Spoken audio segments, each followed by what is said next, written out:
शंभुदयाल पेशे से तो वकील थे, परंतु बुद्धि के तेज व्यक्ति थे, इसलिए अच्छा खासा कमा लिया करते थे। उम्र ज़्यादा हो चुकी थी, इस कारण वह वकालत छोड़ दी थी और अधिकतर समय घर पर ही व्यतीत होता था। खाली वक्त में अखबार पढ़ना और जब कभी उससे भी मन की हताशा दूर न हो तो अपने बड़े बेटे मोहित को बुरा भला कहना, यही थी शंभुदयाल की दिनचर्या। बड़ा बेटा मोहित भी उनकी बातों को दिल से नहीं लेता था, बस उनकी आदत है यह सोचकर बर्दाश्त कर लेता था। शंभुदयाल का घर पूरी तरह से सुख संपन्न था, क्योंकि दो छोटे बेटे श्यामू रामू सरकारी नौकरी पर थे। एक डॉक्टर तो एक पुलिस में था। महीने पर अच्छी खासी रकम घर आ जाती थी। इतना रुपया पाकर शंभुदयाल का दिल खुशी से झूम उठता था, परंतु जैसे ही उसकी नज़र मोहित पर पड़ती वैसे ही उसकी हंसी गुम हो जाती और वह अपने अनपढ़ बेटे को कोसने लगता था, क्योंकि वह चाहता था कि मोहित भी अपने भाइयों की तरह पढ़ लिख कर सरकारी नौकरी करे। परंतु शंभुदयाल के अथक प्रयास से भी मोहित का मन पढ़ाई में न लगा। अब तो आलम यह था कि हर रोज़ मोहित को गाली देना और घर का सारा काम मोहित से ही करवाना, यह सब शंभुदयाल की आदत में शुमार हो चुका था। जब कभी भी कोई व्यक्ति अपने बेटे की नौकरी लगने की खबर शंभुदयाल को सुनाता तो शंभुदयाल का गुस्सा मोहित पर दुगना फूटता।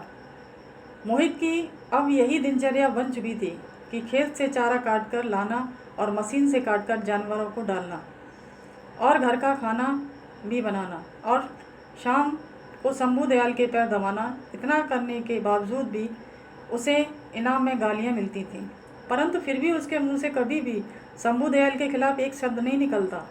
जब कभी भी वो ज़्यादा उदास होता तो अपनी माँ की फ़ोटो को गले से लगाकर बहुत रोता, जो 2 साल पहले ही गुजर चुकी थी।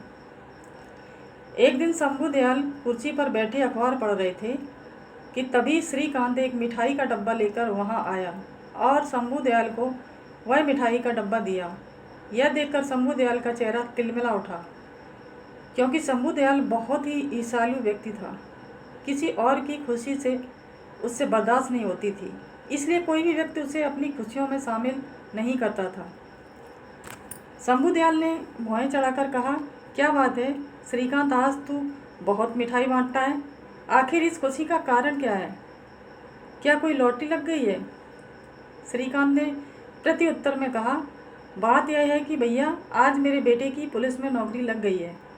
शंभुदयाल ने श्रीकांत को अचरज भरी निगाहों से देखते हुए पूछा, क्या कह रहे हो? तुम्हारे बेटे की नौकरी लग गई है? वही बेटा जो 12वीं में लुढ़कते लुढ़कते बचा, वो आज पुलिस वाला बन गया है?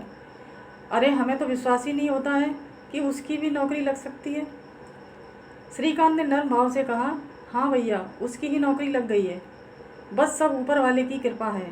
आज मेरा बेटा पुलिस वाला बन गया है, इसी खुशी में आज हम लड्डू बांट रहे हैं। तब तक मोहित भी वहाँ आ चुका था। श्रीकांत ने मोहित को देखकर डब्बे में से एक लड्डू निकालकर मोहित को देते हुए कहा, बेटा आज बड़ी खुशी की बात है, तुम्हारा दोस्त राकेश आज पुलिस वाला बन गया है। यह सुनकर मोहित खुशी से झूम उठा और खुश होकर श्रीकांत से पूछा, क्या काका सच में मेरा दोस्त पुलिस वाला बन गया है? तभी शंभुदयाल ने मोहित को घूर कर देखा तो मोहित झटपटाकर एक कोने में खड़ा हो गया। शंभुदयाल ने आंखें गुरेज कर मोहित की तरफ देखते हुए कहा, देख ले, एक वो है जो पुलिस में लग गया और एक तू जो भैंसे चराता है। अरे कितनी बार तुझको समझाया कि पढ़ ले, तूने मेरी हरगिज़ न मानी। अरे तू बस इस धरती के लिए बोझ है, इससे ज़्यादा और कुछ नहीं समझा। श्रीकांत को यह देखकर मोहित पर तरस आ गया। उसने नरम स्वर में शंभुदयाल से कहा, अरे भैया क्यों बुरा भला कह रहे हो मोहित को? अरे उसका मन पढ़ाई में नहीं लगा तो नहीं लगा, इस तरह आपको उसे बुरा भला क्यों कहते रहते हो? आप अगर मेरी मानो तो आप ना मोहित की शादी करा दो। घर में बहू आएगी तो आपका भी ख्याल रखेगी और मोहित का भी ख्याल रखेगी। शंभुदयाल ने मोहित की तरफ देखा और फिर श्रीकांत से कहा, अरे इस अभागे को कौन ब्याएगा? अपनी बेटी इससे शादी करने से पहले वो अपनी बेटी को जहर न दे दे। श्रीकांत ने प्रत्युत्तर में कहा, अरे क्यों नहीं, हमारे साले की बिटिया है रज्जो, आप अगर राजी हो जाओ तो रिश्ते की बात चलाएं। शंभुदयाल ने श्रीकांत की बात को नकारते हुए कहा, नहीं नहीं, वो तो बिल्कुल अनपढ़ है और मैं ऐसी एक अनपढ़ को बड़ी मुश्किल से बर्दाश्त कर पा रहा हूँ, उसे कैसे कर पाऊँगा? श्रीकांत ने जवाब दिया, अरे आप भी कमाल करते हो। अब मोहित जितना पढ़ा लिखा है उतनी ही पढ़ी लिखी बिटिया मिलेगी। मेरी मानो तो फिर एक बार सोच लो। बिटिया बहुत कमेरी है, घर का सारा काम अकेले ही कर लिया करेगी। शंभू दयाल ने कहा। अरे ऐसे तो इसका ब्याह कब का हो चुका होता। अरे हम अपने घर में अनपढ़ लोगों को तो बिल्कुल भी बर्दाश्त नहीं कर पाएंगे। और तुम इसकी चिंता छोड़ो, ये तो है ही धरती का बोझ, पड़ा पड़ा खाता रहता। कभी कभी तो हमें लगता है काश ये हुआ ही ना होता, तो मेरे दिल को बड़ी तसल्ली मिल जाती। श्रीकांत ने शंभू दयाल को समझाते हुए कहा, ऐसे मत बोलो, लड़का सियाना हो चुका है। कहीं आपकी बातों में आकर कुछ उल्टा सीधा कर लिया तो।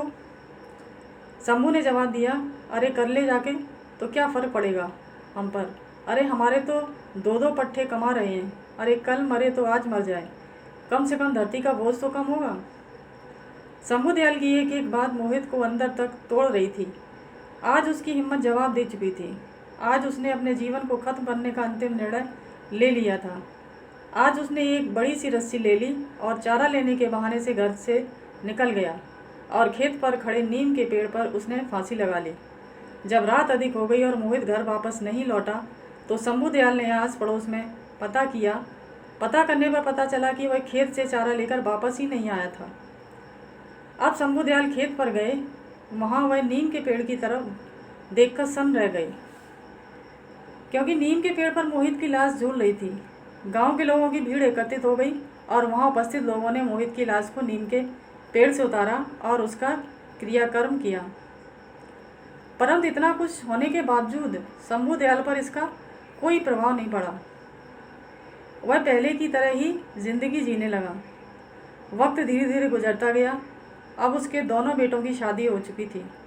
जो बेटा डॉक्टर था उसकी पत्नी भी डॉक्टर, और जो बेटा पुलिस में था उसकी पत्नी पुलिस वाली। समय के साथ साथ शंभू दयाल की उम्र काफ़ी ढल चुकी थी। उसके हाथ पैर उसका साथ नहीं देते। कोई भी काम करने पर उसकी हाँफी फूल जाती। बड़े बेटे ने शहर में एक अस्पताल खोल लिया और दोनों मियाँ बीवी शहर में रहने लगे। कुछ दिनों बाद छोटे बेटे की भी पोस्टिंग दूसरे शहर में हो गई, तो उसने अपनी पत्नी की भी पोस्टिंग उसी शहर में करवा ली। अब दोनों ही मियाँ बीवी जाने की तैयारी में जुट गए। तभी शंभू दयाल वहाँ आकर के अपने छोटे बेटे रामू से कहा, बेटा, बड़े बेटे और बहू तो हमें छोड़कर चले गए, अब तुम लोग भी जा रहे हो, अब हम अकेले यहाँ कैसे रहेंगे। बेटा ऐसा करो, हमें भी अपने साथ लेते चलो। रामू ने प्रत्युत्तर में कहा, बापू आप जानते हो शहर का वास्ता है, अभी लोग खुद किराए पर रह रहे हैं और आपको कैसे रखेंगे। वैसे भी बापू हमारे पास ये इतना बड़ा घर, इसे किसके हवाले छोड़कर जाएंगे। शंभू दयाल ने निवेदन किया, बेटा इतने बड़े घर में मैं अकेला रहकर क्या करूँगा। अरे मुझसे तो कुछ किया भी नहीं जाता है, मेरी देखभाल कौन करेगा। रामू ने शंभू दयाल को समझाते हुए कहा, बापू आप चिंता मत करो, मैं इस घर को बेचकर शहर में एक नया घर ले रहे हैं, बस वह यहाँ से घर बेचेंगे और वहाँ नया घर खरीद लेंगे। हाँ बापू, यही 2-4 दिन में सेठ इस घर को खरीदने आएगा। आप घर के कागजात पर साइन कर देना और सेठ से 3 लाख रुपए भी ले लेना और शहर चले जाना। और जब शहर पहुँच जाओ तो मेरे नंबर हमें कॉल कर देना, मैं तुम्हें लेने आ जाऊँगा। आप चिंता मत करो, बस 2-4 दिन की बात है। और फिर रामू शंभू दयाल को अपने गले से लगाता है और उनके पैर छू कर वहाँ से चला जाता है। आज इतने बड़े घर में शंभू दयाल अकेला था। जब उसे भूख लगी तो उसने रोटी बनाने के लिए आटा गूँधा। बूढ़े हाथों में इतनी जान कहाँ थी कि जो आटा भी सही से गूँधा जाए।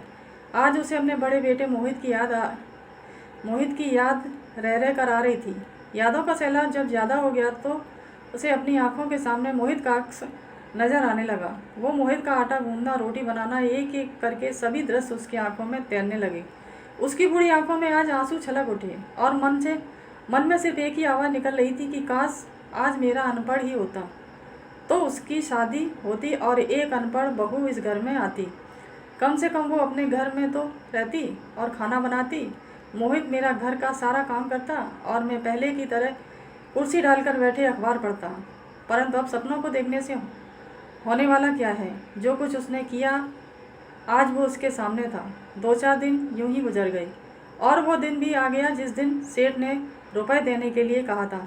सेठ ने घर के कागज़ पर साइन करा लिए और शंभू दयाल को 3 लाख रुपए दे दिए। रुपए मिलते ही शंभू दयाल शहर जाने की तैयारी कर ली और शंभू दयाल ने रामू को फ़ोन करके सब बता दिया कि वो बस स्टैंड पर उसका इंतज़ार करेंगे। कहे मुताबिक शंभू दयाल वहाँ पहुँच गए और बैठकर रामू का इंतज़ार करने लगे। तभी वहाँ रामू आ गया और शंभू दयाल के पास आकर कहा, बापू आप पैसे लाए हो ना, मुझे दे दो। वो जो मैंने नया घर खरीदा है उसका मालिक अभी रुपए मांग रहा है। अगर मैंने उसे अभी रुपए नहीं दिए तो वो अपना घर किसी और को बेच देगा। शंभू दयाल ने रुपयों का बैग झटपट से रामू को दे दिया। रामू ने रुपए लेकर शंभू दयाल से कहा, बापू आप यहीं बैठो, मैं सेठ को अभी रुपए देकर आता हूँ। और रामू अपने बापू को वहीं बैठाकर रुपए लेकर वहाँ से चला गया और शंभू दयाल वहीं बैठकर उसका इंतजार करने लगे। समय धीरे धीरे काफ़ी बीत चुका था, परंतु रामू अभी तक वापस नहीं आया था। शाम होने को भी शंभू दयाल बहुत चिंतित था कि रामू अभी तक नहीं आया। उससे रहा नहीं गया तो उसने एक राहगीर से वही फ़ोन नंबर लगवाया जो उसे रामू ने दिया था, परंतु फ़ोन भी स्विच ऑफ आ रहा था। अब शंभू दयाल की चिंता और भी अधिक बढ़ चुकी थी। वो हताश बैठा ही था कि तभी उसे एक मोटरसाइकिल आते हुए दिखाई दी, जिस पर रामू बैठा हुआ था। वह दूर से ही रामू को आवाज़ लगाने लगा, परंतु रामू शंभू दयाल को पास से देखता हुआ निकल गया। आज रामू ने उसे बहुत बड़ा धोखा दे दिया था, जिसकी उम्मीद शंभू दयाल को बिल्कुल भी न थी। अब शंभू दयाल वहीं बैठकर रोने लगा। अब अंधेरा काफ़ी ढल चुका था। शंभू दयाल के पास 100 रुपये थे जो उसके घर वापस आने की किराए के लिए उपयुक्त थे। शंभू दयाल बस में बैठकर घर आ गया। घर क्या, गांव आ गया, क्योंकि अब घर तो सेठ का हो चुका था। अब उसके पास घर नहीं था, तो रात को अकेले गांव की चौपाल पर बैठकर काफ़ी देर तक रोता रहा। फिर अपने आंसू को पोंछकर उठा और हाथ में एक रस्सी लेकर उसी नीम के पेड़ के पास गया जहां मोहित ने आत्महत्या की थी। उसी पेड़ के नीचे बैठ के दहाड़े मार मार कर रोने लगा और रोते हुए कहा, बेटा मोहित, आज मेरे लिए खाना बनाने वाला कोई नहीं है। आज तेरा बाप इतना बूढ़ा हो गया कि अपने हाथों से अपने लिए खाना भी नहीं बना पाता। आज बहुत अरसे हो गए तेरे हाथ का खाना खाए। आज फिर से तेरा बाप तेरे हाथ का खाना खाना चाहता है। खिलाएगा ना बेटा? आज तेरा बाप तेरे घर खाना खाने आ रहा है। तू अपने इस अभागे बाप को अपने घर में स्वीकार करेगा ना? कहीं अपने भाइयों की तरह मुझे निकाल मत देना। इतना कहते कहते फूट फूट कर रोने लगा और अंत में उसी नीम के पेड़ पर रस्सी डालकर फांसी लगा ली। 5-6 मिनट तक वह फड़फड़ाया और फिर एकदम शांत पड़ गया। उसकी गर्दन नीचे को लटक गई और वह अंतिम धाम को चला गया। दोस्तों, अगर आप लोगों को ये कहानी पसंद आई हो तो प्लीज़ लाइक और सब्सक्राइब करें। धन्यवाद। जय हिंद, जय भारत।